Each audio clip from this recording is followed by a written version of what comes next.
आज Doubtnut app download करें। Doubtnut पर अपने सभी गणित, रसायन विज्ञान, भौतिक विज्ञान और जीव विज्ञान के डाउट्स का करो सफाया। बस प्रश्न की फोटो खींचो, एक ही प्रश्न को क्रॉप करो और तुरंत वीडियो सोल्यूशन पाओ।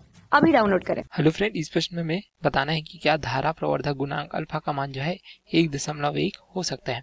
तो धारा प्रवर्धक गुणांक क्या प्राप्त हो जाता है हमें, जब जो है ट्रांजिस्टर को जो है प्रवर्धक के रूप में यदि हम जो है कौन सी विधा में यूज करते हैं, हम जब इसे जो है उभयनिष्ठ आधार की विधा में उपयोग करते हैं तो इसके लिए हम जो है धारा प्रवर्धक गुणांक अल्फा प्राप्त होता है। तो इसके लिए जो है इस प्रकार से उभयनिष्ठ आधार देख सकते हैं, आधार को हमने इस प्रकार से उत्सर्जकी तथा संग्राहक के सापेक्ष उभयनिष्ठ रखा है, तो इस विधा में उपयोग करते हैं। तो यहाँ पे देख सकते हैं, यहाँ पे निवेश प्राप्त हो जाता है तथा यहाँ पे प्राप्त हो जाता है हमें निर्गत। किस में प्राप्त हो जाता है? निवेश जो हमें इस प्रकार उत्सर्जक में तथा निर्गत हमें इस प्रकार संग्राहक में प्राप्त हो जाता है।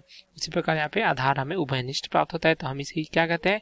उभयनिष्ठ आधार का प्रवर्धक या परिपथ कहते हैं या विधा कहते हैं। ठीक है, यहाँ पे हमें जो धारा प्रवर्धक गुणांक अल्फा प्राप्त होता है, इसके लिए हमें क्या सूत्र प्राप्त हो जाता है? जो अल्फा होता है यह जो है निर्गत की धारा का जो है परिवर्तन अर्थात जो है डेल आईसी, निर्गत धारा आईसी है, इस प्रकार से निर्गत धारा में परिवर्तन बटे हमें प्राप्त हो जाता है निवेश की धारा में परिवर्तन, इस प्रकार से डेल आई का अनुपात प्राप्त होता है। ठीक है, अब यहाँ से हम देख सकते हैं एक धारा यहाँ पे प्राप्त हो रही है, आई जो है अंदर की ओर आ रही है, दो धाराएं जो है बाहर की ओर इस प्रकार से जा रही है। ठीक है, तो यहाँ पे हमें किरचॉफ के धारा नियम से क्या प्राप्त हो जाएगा? आई ई बराबर प्राप्त हो जाएगा, यहाँ पे देख सकते हैं आई सी धन आई ई के अर्थात जो है आई बी के बराबर, इस प्रकार से।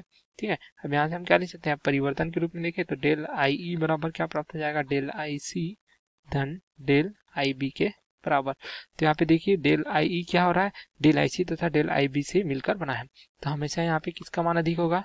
डेल आई का मान हमेशा अधिक होगा डेल आई सी तथा डेल आई बी के मान से। तो यहाँ पे देख सकते हैं जो हर है इसका मान हमेशा अधिक होगा। ठीक है, तो यहाँ पे अंश का मान हमेशा कम होगा, तो इसका मान जो पूरी राशि है देख सकते हैं अल्फा का मान क्या होगा? हमेशा जो है देख सकते हैं यह जो है 1 से कम प्राप्त होगा, जैसा देख सकते हैं। ठीक है, क्योंकि यहाँ पे हर का मान जो है अधिक है अंश के मान से, तो यह जो राशि है अर्थात अल्फा जो है धारा प्रवर्धक गुणांक, इसका मान हमेशा 1 से कम होगा। ठीक है, तो यहाँ पे जो दिया गया है यहाँ पे मान क्या धारा प्रवर्धक गुणांक अल्फा का मान जो है 1.1 हो सकता है। कथन जो हमें क्या प्राप्त होता है? यह जो असत्य प्राप्त होगा, यह हम कह सकते हैं यह जो है कभी नहीं हो सकता।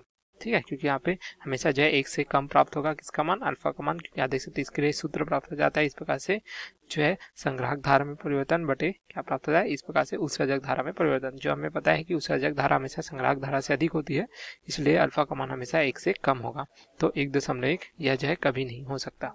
Okay, thank you. कक्षा 6 से 12वीं से लेकर नीट, IIT, JEE वो एडवांस के लेवल तक 1 करोड़ से ज्यादा छात्रों का भरोसा। आज ही डाउनलोड करें डाउटनेट ऐप या व्हाट्सएप करें अपने सारे डाउट्स 8400 400 400 पर।